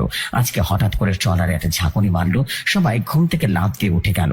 সবাই ঘুম থেকে উঠে বেশ ভয় পেতে লাগলো, কি হয়েছে সেটা দেখার জন্য। কেউ কিছুই বলতে পারছে না। হঠাৎ করে তাকিয়ে দেখে যে বাক্সে একটা মাছ ছিল, সেই বাক্সের ঢাকনা খোলা। সবাই রীতিমতো লাইট ধরিয়ে দেখে যে তারা মাছগুলো ধরে রেখেছে, মাছ বাদে আরেকটা মাছ নেই সে বাক্সে। সবাই হতভম্ব হয়ে গেল, কি হচ্ছে এখানে? সবাই সবার মতো করে দোয়া দরুদ পরে ঘুমিয়ে গেল সেদিনের মতো। সকালে উঠে দেখে তাদের ঝাল এবং খাতা কাপড় কিছুই নেই তাদের শরীরে, যা থেকে পুরো আওনায় রয়েছে। মাসুদ তখন বলে উঠলো, আরে এসব কি হচ্ছে বুঝতে পারছি না তো, আর আমাদের সে বল খাতা কই? হঠাৎ করে সজীব বলে উঠলো যে, তোরা ওই বট গাছের নিচে চারিকে দেখ, আমাদের কাঁথা কাপড় ওই বট গাছের উপরে কে জানে রেখে দিয়েছে। আরে তখন বলে উঠলো, এইটা মনে হয় কোনো বাঁদরের কাজ হবে। সজীব এবং মাসুদ বলে উঠলো, এই লক্ষণ তো মোটো ভালো লাগছে না, এখান থেকে চল বলছি, লক্ষণটা মোটো ভালো লাগছে না। আরে বলে উঠলো, আচ্ছা কাল এখান থেকে আমরা চলে যাবো, ঠিক আছে, অন্য কোনো জায়গায় গিয়ে থাকবো, এবার তো খুশি তোরা? সজীব বলে উঠলো, এটার ফল তুই প্রস্তাবে মনে রাখিস। নোমান তখন বলে উঠলো, আরে কিছু হবে না, একদিন দেখি না, আজকে রাতটা একটু দেখি। সেদিনের মতো তারা সারাদিন নদীতে মাছ ধরলো। আজকে অনেকগুলো মাছ পেয়েছে তারা। তারপর তারা আজকে বুদ্ধি করলো যে যা মাছ পেয়েছে আজকে তারা সবগুলো নিয়ে বাজারে বিক্রি করে দেবে। সবাই কথা মতো তারা বাজারে গিয়ে মাছগুলো বিক্রি করে দেয়। তারা ট্রলার চালিয়ে সেই জায়গায় এসে পড়ে। এসে বাজারে এনেছিল সেই মুরগিটি কেটে টুকরো টুকরো করে রান্না করে সে সবাই রাত্রেবেলা খেয়ে ঘুমাতে চলে গেল। আরিফ বলে উঠলো, আজকে কেউ ঘুমাবে না, বুঝতে পেরেছিস? সবার কথা মতো সবাই রীতিমতো বন্দরে থাকলো। হঠাৎ করে তাকিয়ে দেখে তারা বট গাছ থেকে 3-4টা অবব নেমে এসেছে তাদের ট্রলারের উপরে।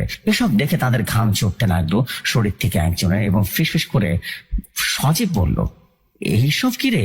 আরিফ বলল, কোনো কথা বলিস না, চুপ করে দেখতে থাক কি হচ্ছে এখানে।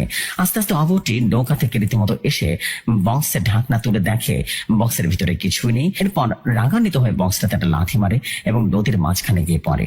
সবাই ভয়ে শুয়ে রইল, চোখ বুঝে কি করবে কিছুই যেন বুঝতে পারছে না। সবাই দোয়া ইউনুস পড়তে থাকলো।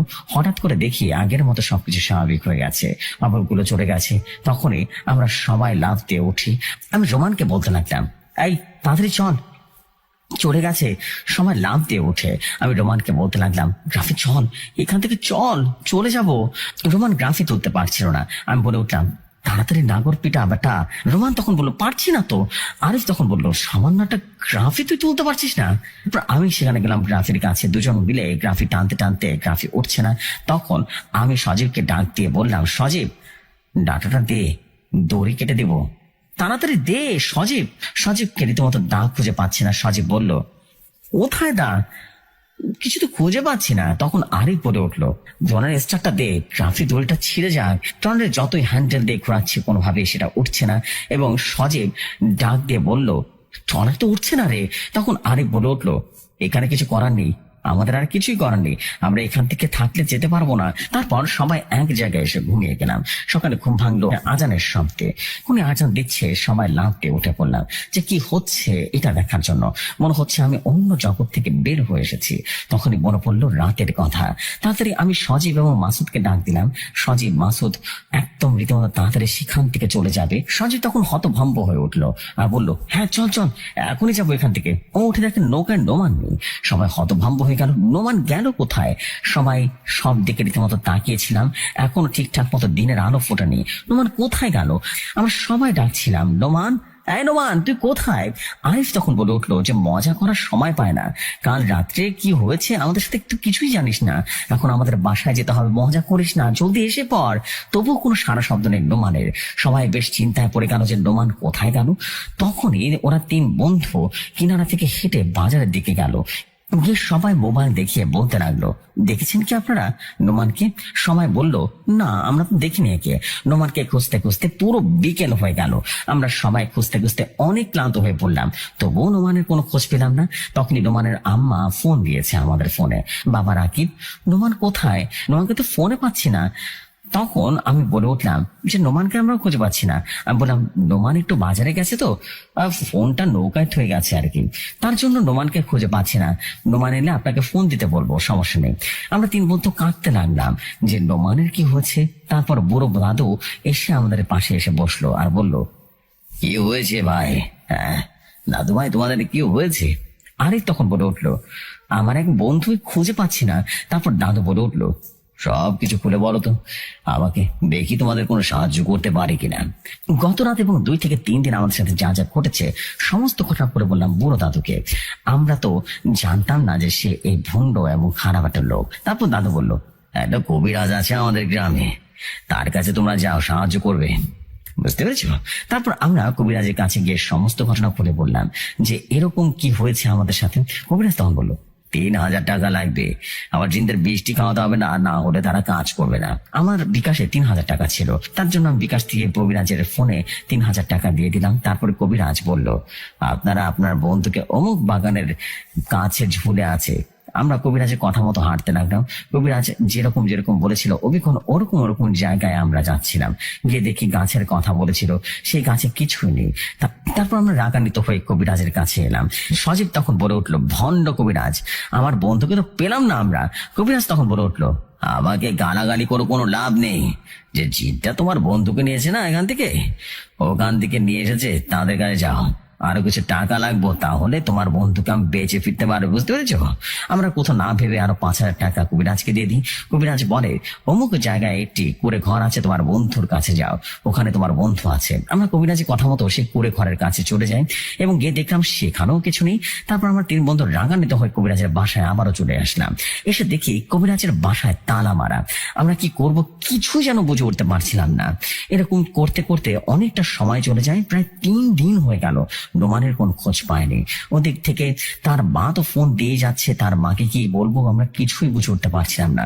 সজীব বলে উঠলো যে তার মাকে সত্যি কথা বলে দেওয়াটাই দরকার এখন। সত্যি তো একদিন বলতেই হবে আমাদেরকে, তাড়াতাড়ি সেটা বলে দেওয়াটা ভালো হবে। আরিফ বলে উঠলো যে দেখো সত্যি কথাটা বলবো, চলো আগে বাড়িতে গিয়ে দেখি, তারপর সবটা খুলে বলবো। আমাদের কথা মতো আমরা সেখানে গেলাম, ট্রলারে ধাক্কা দিই। তখন দেখি যেন ট্রলারের নিচ থেকে বের হয়ে আসছে কিছু একটা। সজীব দেখে লাফিয়ে উঠে বলল পানিতে এবং জড়িয়ে ধরে বলল, নোমান, নোমান কি হয়েছে ভাই তোর? নোমান, তোকে সারা দিন খুঁজেছি, তুই কোথায় ছিলিস? সজীবের এই অবস্থা দেখে আমরা দুজনেই রীতিমতো পানিতে নেমে যাই এবং নেমে গিয়ে দেখি এখানে আর কেউ নয়, আমাদের বন্ধু নোমান। আমরা সবাই জড়িয়ে ধরে কাঁদতে লাগলাম, আমার বন্ধুদের কি হলো, নোমানের কি হলো। তারপর বেশ কিছুক্ষণ কেটে যাওয়ার পর মাসুদ বলে উঠলো, চল লাশ নিয়ে বন্ধুর দেশে চলে যাই। তারপর আমরা বাড়ির উদ্দেশ্যে রওনা দিলাম। যখনই আমরা আমাদের ঘাটে চলে আসি, এখন কয়েকজনকে খুলে পড়ে সমস্ত ঘটনা কেঁদে দিল নোমানের এই অবস্থা দেখে। সজীবের কান্না তো কোনোভাবেই থামছে না। আমাদের মাঝখান থেকে আমাদের বন্ধু চলে গেছে, এত কষ্ট কোথায় রাখবো আমরা? আস্তে আস্তে গ্রামে পুরো ছড়িয়ে পড়লো। যখন লাশের খাটে করে তাদের বাসায় নিয়ে যাওয়া হলো, নোমান মাঝে এসে দৌড়ে এসে ছড়িয়ে পড়ে নোমানের লাশ। কাঁদতে কাঁদতে বলল, বাবা বাবা, নোমান তোর কি হয়েছে বাবা? এই আমি তোর মা, তোকে ডাকছি, ওঠ বাবা ওঠ। এই অবস্থা দেখে আমরা তিন বন্ধু নোমানের পাশে গিয়ে কাঁদতে লাগলাম। প্রিয় বন্ধু হারানোর ব্যথা যে হারিয়েছে সেই বুঝতে পারে কতটা কষ্টকর। তারপর আমরা নোমানকে গোসল করিয়ে জানাজা দিয়ে কবর দিয়ে যার যার মতো করে বাসায় চলে গেলাম। সেদিন রাত্রে স্বপ্নে দেখলাম কে যেন আমাদের সাথে কথা বলছে, বলছে যে তোরা আমার বন্ধুকে মেরেছিস, আমরাও তোর বন্ধুকে মেরেছি। আমরা তো তোর কোনো ক্ষতি করিনি, কেন তুই আমার বন্ধুকে মেরেছিস? আরিফ এই স্বপ্নটা দেখে লাফিয়ে উঠলো। তারপর তার বাবাকে সমস্ত ঘটনা করে বলল। তারপর তার বাবা সকালবেলা বড় এক কবিরাজের কাছে নিয়ে যায়, তিনজনকে নিয়ে যায়।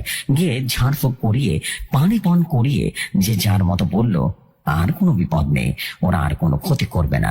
ওদের এক সঙ্গীকে বেড়ে ফেলেছে তোমার এই ছেলে, তার জন্য ওরা তোমার বন্ধুকে মেরে ফেলেছে, আর কোনো ক্ষতি করবে না তোমাদের। আরিফ কাঁদতে লাগলো, অনেক কাঁদতে লাগলো, নিজেকে দোষারোপ করতে লাগলো এসবের জন্য। আর বললো এসব আমার জন্য হয়েছে। সেদিন যদি রাত্রেবেলা বিড়ালটাকে আমি না মারতাম তাহলে নোমান জীবিতই থাকতো। এই বলে নিজের মাথায় নিজে গাছের সাথে বাড়ি দিতে লাগলো। সজীব আর মাসুদ এসে ধরলো তার বন্ধুকে। এটা আল্লাহর নিয়ম, সবাইকে মেনে নিতে হবে। এরপর প্রায় 3টা মাস চলে যায়। 3 মাসে যেন কিছুই খাচ্ছিলাম না, কিছু করছি না, এমন চলছিল আমার সাথে। আজকে প্রায় 2 বছর আমার বন্ধুকে আমরা হারিয়েছি। পুরো গ্রামে আমরা 4 বন্ধু, অনেকে অনেক গল্প করতো, তোরা 4 বন্ধু মনে হয় 4 ভাই। আজকে আমাদের মাঝে নোমান বন্ধুটা নেই, আমার কেমন যেন একা হয়ে গেছে। আপনারা সবাই আমাদের জন্য, আপনারা সবাই আমার বন্ধুর জন্য দোয়া করবেন। সবাই ভালো থাকবেন। আসসালামু আলাইকুম জেসু ভাই। গল্পটা আমি লিখেছিলাম রাত 2টা বাজে। যখন লিখছিলাম তখন আমার কাছে প্রচন্ড ভয় লাগছিল, তবুও শেষে এসে পানি বেরিয়ে আসছিল আমার চোখ থেকে। সত্যিকারের বন্ধু হারিয়ে গেলে কতটা কষ্ট লাগে এটা একমাত্র আমিই জানি। এই ছিল ঘটনা 1। এবার আসবো ঘটনা 2। এই ঘটনাটাও আশা করি আপনাদের অনেক ভালো লাগবে। ঘটনাটি একদম বাস্তব ঘটনা, আশা করি ভালো লাগবে। তাহলে জেসু ভাই কথা না বাড়িয়ে আমার আজকের দ্বিতীয় ঘটনায় চলে যাই। ঘটনা 2, এটা একদম বাস্তব ঘটনা, তবে ছোট ঘটনা। ঘটনাটি আশা করি আপনাদের কাছে ভালো লাগবেন। বলছেন দাদু ভাই, শোন দাদু ভাই, তাহলে আজকে তোকে প্রায় একটা অদ্ভুত ঘটনা শোনায়, যেটা আজ থেকে 20 বছর আগের ঘটনা। তখন আমি এক রাতে বসছিলাম, ট্যাডা দিয়ে বিলের ভেতরে রাত্রেবেলা মাছ ধরতে যাই আমি। আমার হাতে একটি পাওয়ারের টর্চ লাইট ছিল। সেদিন অনেক ভালো মাছ পাচ্ছিলাম, বেশ কিছু মাছ টানা দিয়ে রীতিমতো। যখনই ব্যাগের দিকে দিকে তাকালাম, ব্যাগের ভিতরে লক্ষ্য করলাম একটা মাছও নেই। আমি তো পুরো হতভম্ব হয়ে গেলাম, কি হচ্ছে এসব? এই তো কিছুক্ষণ আগেও তো একটা বড় শোল মাছ রীতিমতো ধরে গেছিলাম আমি ব্যাগে, এখন আমার ব্যাগে মাছ নেই। আমি কিছু একটা খারাপ কিছু আভাস পাচ্ছিলাম। আমি ট্যাডাটাকে শক্ত করে হাতে ধরে রেখেছি। কিছুক্ষণ দূরে গিয়ে দেখি একটা মাগুর মাছ। ট্যাডা দিয়ে একটা কোপ মারলাম, সে মাগুর মাছটা ধরলাম, ব্যাগে রেখে দিলাম। লক্ষ্য করলাম কি হয়, তখনই দেখে কি যেন একটা টেনে ধরছে। আমি বেশ ভয় পেয়ে গেলাম। একে টেনে ধরলো ব্যক্তিটা, তখন ভয়ঙ্কর রাগী কণ্ঠে বলে উঠলো, তোর রশিদ মাস্টার, আমাকে একটা মাছ দিয়ে দে। দাদা তখন বলে উঠলো, আমি মাছ ধরেছি আমার খাওয়ার জন্য, তোকে কেন দিব? আর তুই কে, সত্যি করে বল। হ্যাঁ, তখন সে অবরটা বলে উঠলো, দিবি মাছ নাকি সত্যি করে বল। তখনই দাদাকে একটা ধাক্কা মারলো সে অবরটা। দাদা বেশ কিছুটা দূরে গিয়ে পড়লো। দাদা তখন বলে উঠলো, আচ্ছা নে মাছটা নে, তুই এখন এখান থেকে চলে যা। অবরটা তখন বলে উঠলো, ভালোই ভালো মাছটা তোর কাছ থেকে চেয়েছিলাম। তারপর আর কিছুই হলো না। যাতে কিছু দূর যে জমির এক সাইডে বিশাল এক গজাল মাছ দেখতে পারলেন, প্রায় 1 হাত হবে। দাদা মনে মনে ভাবলেন যে এই মাছটা হয়তো বা নিতে পারবো না, এই গজাল মাছটা ধরে নিয়ে যাবে। তারপর ট্যাটা দিয়ে গজাল মাছটার দিকে কোপ দিল, দেখে যে না, গজাল মাছটা গাছে নেই। দাদা লাইট মেরে দেখে যে গজাল মাছটা সামনের দিকে এগিয়ে যাচ্ছে। দাদা গজাল মাছটার পেছনে পেছনে গেল, গিয়ে দেখে যে আগে চিৎকার করে ডাবল হয়ে গেছে আছে। দাদা একটু ভয় পেয়ে গেল যে একটু আগেই তো গজাল মাছটাকে দেখলাম ছোট, তাহলে এত বড় হয়ে গেল কিভাবে। দাদা কিছু না ভেবে আবারও সে মাছটাকে একটা কোপ দিল। এবারও মাছটি আটকে রাখতে পারেনি। দাদা লাইট মেরে দেখে যে মাছটি সামনে দিয়ে রীতিমতো এগিয়ে যাচ্ছে। দাদা এবার পেছনে পেছনে এগিয়ে গিয়ে দেখে যে বিশাল আকৃতির গজাল মাছ। দাদা এবার বেশ ভয় পেয়ে যায় এবং সেখানে বেহুশ হয়ে পড়ে। পরের দিন সকালবেলা দাদা ঘুম থেকে উঠে দেখে তার বাসায় সে শুয়ে আছে। বলছে, কাঁদের কাকা, আমিও তোর দাদা একসাথে মাছ ধরতে গেছিলাম। দাদা একদিকে, আমি একদিকে, একদিক দিয়ে যাচ্ছিলাম। আমরা মাছ ধরা শেষ হয়ে গেছিল, তাই আমি জমির সাইড দিয়ে আসছিলাম। তখনই দেখি পানির ভেতরে কি যেন লাইট জ্বলছে। আমি দৌড়ে গিয়ে তোর দাদাকে উদ্ধার করি। তারপর তো দাদা এসব কিছু জানোই। তারপর দাদা সবকিছু খুলে বলল তার সাথে কি কি ঘটেছিল ওই রাতে। সবকিছু শুনে কাকাটা কবিরাজের কাছে নিয়ে গেল। কবিরাজ বলল, ভয়ের কিছু নেই, খারাপ জিন পিছে লেগেছিল, তাই ভয় দেখাবার চেষ্টা করেছে। তারপর সে পানি পড়া দিয়ে দেয়। এই ছিল আরেকটি ছোট্ট বাস্তব ঘটনা। কতটা গুছিয়ে বলতে পেরেছি তা জানি না। আমি যে অ্যাপস দিয়ে ঘটনাটা লিখি, সে অ্যাপসটা বললে সে অটোমেটিক্যালি লিখে দেয়। তার জন্য সবাইকে একটু ক্ষমা সুন্দর দৃষ্টিতে দেখছি। আসসালামু আলাইকুম, আমি আশরাফুল ইসলাম, দেশের বাড়ি বরিশাল, থাকি নারায়ণগঞ্জ। ঘটনাটা ভালো লাগলে কমেন্টে জানিয়ে দেবেন। আল্লাহ হাফেজ।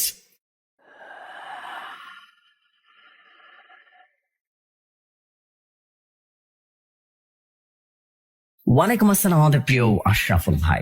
বাট ভাই আপনার স্টোরি কিন্তু খুব সুন্দর হয়, কিন্তু আপনার বানানে প্রচন্ড পরিমাণে মিস্টেক্স থাকে। এটা সত্যি, এটা বলতে হচ্ছে। বিকজ আমি এতটুকু বিশ্বাস করি যে আপনার স্টোরি সবসময় সুন্দর ছিল, এখনো সুন্দর আছে। বাট শুধুমাত্র আমরা যেটাকে বলি যে কিছু পরিমাণ মিস্টেক্স, বা যেটাকে বলি আমরা যে ঘটনার ভেতরে অনেক রকম মিস্টেক্স বা স্পেলিং মিস্টেক থাকে। স্পেলিং মিস্টেকের জন্য কিন্তু ঘটনাগুলো আলটিমেটলি মজা লাগে না শুনতে।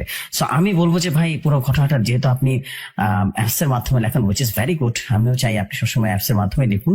কিন্তু ভাই লেখার পরে আপনি কি লিখছেন না লিখছেন সবকিছু ঠিকঠাক আছে কিনা আপনি একবার নিজে একটু মানে যেটাকে বলি আমরা যে আপনি একদম নিজে একটু একবার পড়বেন।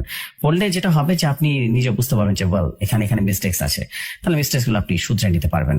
আশা করি বুঝতে পেরেছেন। থ্যাংক ইউ ভেরি মাচ আপনার আজকের এপিসোডের স্টোরির জন্য। আপনার আরো দুটি স্টোরি কিন্তু লিস্টেড আছে ইনশাল্লাহ। কালকে এবং পরশু দিন আমরা, কালকে না, আমি একবারে বুধবার, হয়তো মঙ্গল এবং বুধবার আপনার দুটো স্টোরি যাবে। সো এই হচ্ছে বিষয়। থ্যাংক ইউ ভেরি মাচ স্টোরির জন্য। আপনার স্টোরি এর আগে অনেক শেয়ার করা হয়েছে। আপনার মোটামুটি 12 নম্বর স্টোরি এবং 13 নম্বর স্টোরি দুটি আছে আমার কাছে। শুধু সময় মতো আমি জাস্ট শেয়ার করে দেবো আর কি। আমি বলে রাখছি আপনার কোন কোন স্টোরি বা কোন সময় আপনার স্টোরিগুলো শেয়ার করা হবে। একটা হচ্ছে 871তম এপিসোডে শেয়ার করা হবে পার্ট 1-এ, আর একটা হচ্ছে 872তম এপিসোডের পার্ট 2-তে শেয়ার করা হবে, মানে আপনার 13তম এপিসোড, মানে 13তম স্টোরি। আশা করছি দুটি স্টোরি, আরো যে দুটি স্টোরি লিস্টেড আছে সেই দুটি স্টোরি সবার কাছেই ভালো লাগবে। সো এই হচ্ছে বিষয়। আমি আজকে আর দেরি করবো না, আজকে অলরেডি এপিসোড শেষ, আমার চলে যাওয়ার সময় হয়ে এসেছে। আমি চলে যাবো ইনশাল্লাহ। ইনশাল্লাহ আপনাদের সাথে আবারও কথা হবে নেক্সট এপিসোডে বা আগামীকালের এপিসোডে। ততক্ষণ পর্যন্ত সবাই ভালো থাকুন, সুস্থ থাকুন, অবশ্যই নিজের খেয়াল রাখবেন। আমি এতটুকু বলতে পারি ইনশাল্লাহ আগামীকাল আপনাদের জন্য খুব ভালো একটা স্টোরি থাকছে বা এপিসোড থাকছে। বিকজ কালকে আমরা কিন্তু যেটাকে বলি আমরা যে জাহিদুল ইসলাম ভাইয়ের একটা ঘটনা পাচ্ছি। আর জাহিদ ভাইয়ের ঘটনা মানেই কিন্তু ফাটাফাটি কিছুটা আমরা মোটামুটি সবাই জানি, ইজন্ট ইট? সো আমরা কিন্তু জাহিদুল ইসলামের ঘটনা আগামীকাল শুনবো, আবারও নতুন ঘটনা, খুবই ক্রিপি একটা স্টোরি শুনবো। সো আজকের আয়োজন এতটুকু ছিল। কারো কিছু বলার থাকলে অবশ্যই কমেন্ট করবেন, কমেন্টে রেসপন্স করা হবে। আর জায়ান্ট জিন নিয়ে যদি বলি তাহলে বলতে হবে খুব সুন জায়ান্ট জিন আসছে, এই সপ্তাহে আসবে। আমি চেষ্টা করবো আগামীকাল দেওয়ার, যদি না পারি তাহলে অবশ্যই ডেফিনেটলি আমরা শেয়ার করে দেবো সেটা আমরা যেটাকে বলি বৃহস্পতিবার। So this is the fact. আমি তোমাদের জানাচ্ছি আসসালামু আলাইকুম, শুভরাত্রি সবাইকে।